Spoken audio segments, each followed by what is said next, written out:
Слоны — это крайне умные животные, которые устанавливают крепкие связи с семьями.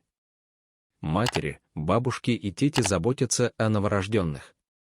Существуют явные признаки того, что семьи горят от горя, когда умирает или рождается мертвым слоненок.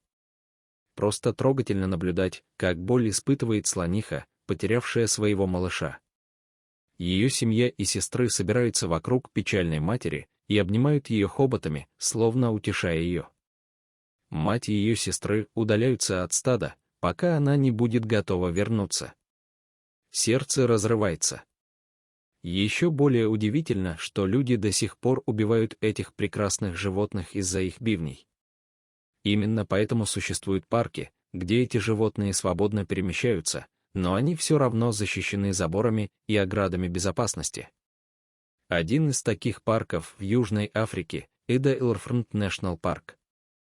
В парках Южной Африки большие охотничьи животные могут жить в условиях, максимально приближенных к их естественной среде обитания, но при этом под присмотром людей. Ограды также защищают их от беспощадных охотников.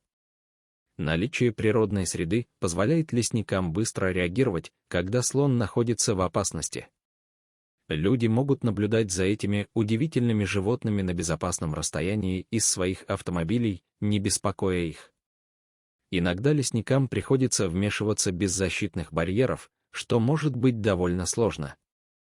В одном из случаев младенец-слоненок, едва несколько дней назад родившийся, упал в колодец с водой. Он уже был слишком тяжелым, но в то же время слишком маленьким, чтобы самостоятельно выбраться. Как дикая стая, слоны объединились, пытаясь спасти своего младшего члена. Это вдохновляет видеть, насколько эти гигантские животные могут быть умными.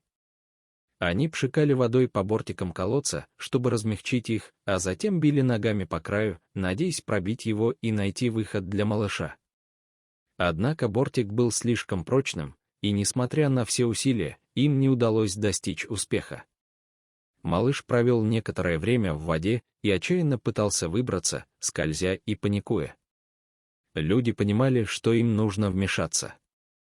Однако стая не облегчала им задачу, так как слоны кругами охраняют младенцев и держат их внутри круга, когда угрожает опасность. Неважно, с какой стороны приближается опасность, младенец защищен со всех сторон. Разделить стадо и младенца не было легкой задачей. Национальный парк организовал применение экскаватора, чтобы попытаться вырыть путь для младенца. Это был тот же план, который применяли взрослые слоны. Теоретически, это была хорошая идея, которая должна была сработать. Подъехала огромная машина, и слоны, увидев, как она приближается, стали беспокоиться. Взрослые слоны рисковали своей жизнью, чтобы защитить своего малыша от всех неприятностей. Хотя огромное устройство должно было пугать животных, они хотели защитить своего малыша от этой чудовищной машины. Как только машина приблизилась слишком близко, слон окружил младенца и потащил его обратно в воду. Вода уже была довольно глубокой, и это было бы еще опаснее для малыша. Он был слишком истощен и слишком молод, чтобы проплыть такое расстояние. Лесники быстро отказались от этой идеи и придумали план «Б». План, который мог помочь малышу быстро, но был опасен для людей. С помощью своих автомобилей они отогнали взрослых слонов. Это было непросто, так как животные делали все возможное, чтобы достичь младенца. Они также могут атаковать автомобили. Эти слоны известны своей способностью серьезно повредить транспортные средства, если их разозлить или помешать им. Даже находясь в машине, лесники не могли быть полностью уверены в своей безопасности. Они оставались на расстоянии от стада, чтобы предотвратить близкие контакты с животными. Они поддерживали свои автомобили между стадом и младенцем. Это было опасно. Но на самом деле спасение слоненка из воды потребовало еще больше мужества. Как только слоны отошли достаточно далеко, два лесника взяли дело в свои руки. Они побежали к колодцу с водой и спрыгнули в него. Если бы стадо вернулось к младенцу и увидело, как двое мужчин касаются маленького слоненка, игра была бы окончена. Стоит напомнить, что национальный парк является домом не только для почти 700 слонов, но и для большой пятерки самых крупных и мощных животных Африки. Это, конечно, включает в себя слона, но также льва, леопарда, буйвола и носорога. Но парк также полон других диких и опасных животных.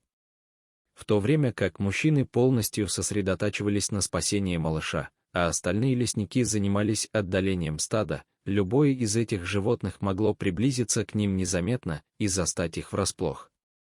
Однако они были готовы рискнуть. Один из лесников в колодце смог схватить маленького слоненка. Это было не так просто, так как слоненок в этом возрасте был величиной с большую собаку, но намного тяжелее. При помощи другого мужчины на суше они смогли тащить малыша к безопасному месту. Бедный слоненок был так уставшим и растерянным, что он почти упал. Лесники не позволили этому случиться. Пришло время вернуть его матери, чтобы она могла позаботиться о нем. С трудом они перенесли его к краю колодца и проводили его ближе к стаду, чтобы он мог увидеть свою мать, но оставался достаточно в безопасности, чтобы быть оставленным наедине и убежать до того, как она подошла. Единственной проблемой было то, что малыш уже решил, что эти люди — его друзья. Когда его поставили на землю и попытались отойти, он преследовал их. Эти сцены были милыми и стали бы забавной игрой, если бы слониха не стояла рядом со своим малышом, за которым она волновалась в течение часов, играющим с незнакомыми людьми. Тогда лесники отпустили и привели младенца ближе к стаду. На этот раз его мать увидела его и начала призывать. Малыш моментально бросился к ней, ушки колыхались на ветру. Но что стая сделала дальше, никто не мог предсказать. Пока лесники наблюдали с безопасного расстояния, они увидели, как мать побежала к малышу и обняла его крепким хоботом. Любовь на их лицах не требовала слов для описания. Но эти удивительные животные пошли еще дальше. Стадо повернулось к мужчинам и начало благодарить их своими хоботами. Они были благодарны за помощь, которую получили. Если эта история тронула вас так же, как и нас, поставьте лайк и подпишитесь на канал, чтобы увидеть больше видео подобного рода. До следующего раза.